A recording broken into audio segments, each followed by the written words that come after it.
गाय पुण्य करत मृग गिरगिट योन पड़ी कर्मगत टारे नाही। तो हमारे राजा नरक कोट गाय नित्य पुण्य करते थे। तो जिस समय पर हमारे कृष्णचंद्र सरकार उनसे मिले तो हुआ क्या, गिरगिट योन पड़ी। गिरगिट कैसे, एक कुएं में पड़े हुए थे। कृष्ण भगवान अपने परिवार को लेकर के वहां पर गए तो लोगों ने बताया बहुत बड़ा एक जीव पड़ा हुआ कुएं में। तो कृष्ण भगवान ने देखा, देख करके जैसे रस्सी ऐसे लटकाई और जैसे रस्सी छुई तो भगवान के तो दर्शन से आनंद आ जाता है। भाई हमें आपको सबको तो दर्शन न दें, फिर भी केवल कृपा ही मात्र करते हैं तो जीवन बड़ा आनंद में कट जाता है। तो नृग जो है तुरंत खड़ा हो गया सुंदर स्वरूप में। बोले तुम कैसे? बोले महाराज दानियों का जब नाम सुनते होगे कहीं पर तो मेरा सर्वप्रथम आता था। पृथ्वी पर जितनी बूंदें गिरती हैं आकाश से जल की तो गिनी जा सकती है। आकाश में जितने तारे हैं उनको गिना जा सकता है। पृथ्वी में जितनी धूल है उनको गिन सकते हो, लेकिन मैंने जितने गाय पुण्य की हैं आज तक मैं भी नहीं गिन पाया। तो बोले फिर ये कैसे?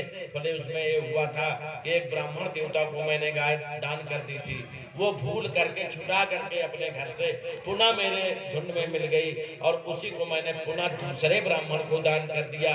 अब दोनों ब्राह्मण जब आपस में लड़ने लगे तो उसमें हमने वो दोनों ब्राह्मण लड़ने लगे, कोई मानता नहीं था। बोले हम भी यही लेंगे, वो बोले हम भी यही लेंगे। जबकि राजा ने कहा कि तुम 1000 गाय ले लो, 1,00,000 गाय ले लो, लेकिन जब नहीं माने तो दोनों ब्राह्मणों ने गाय को वहीं पर छोड़ दिया और वो भार स्वरूप राजा को हो गया।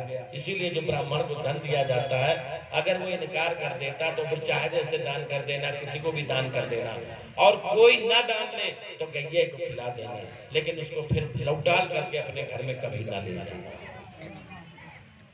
क्योंकि वो फिर कष्ट देने लगता है। तो ये हाल देख करके हमारे प्रभु ने अपने यदुवंशियों को बचाया कि ब्राह्मण के धन से कभी ऐसा खेल न करना।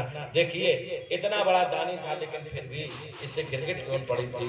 तो उस समय पर हमारे कृष्णचंद्र सरकार ने अपने परिवार वालों से बताया और बड़े आनंद पूर्वक वो विचरण करने लगे। समय आ गया परमात्मा का, परमात्मा के जो पार्षद थे वो आए भगवान के पास, कहने लगे कि प्रभु अब आपका समय हो गया है। जानते हो कितने वर्ष तक? 11 वर्ष तक भगवान वृंदावन में रहे, 14 वर्ष तक मथुरा में रहे। 14 वर्ष के बाद जरासंध ने जब आक्रमण किया तो भगवान चले गए। इसके बाद 125 वर्ष तक 125 वर्ष तक भगवान जीवित रहे।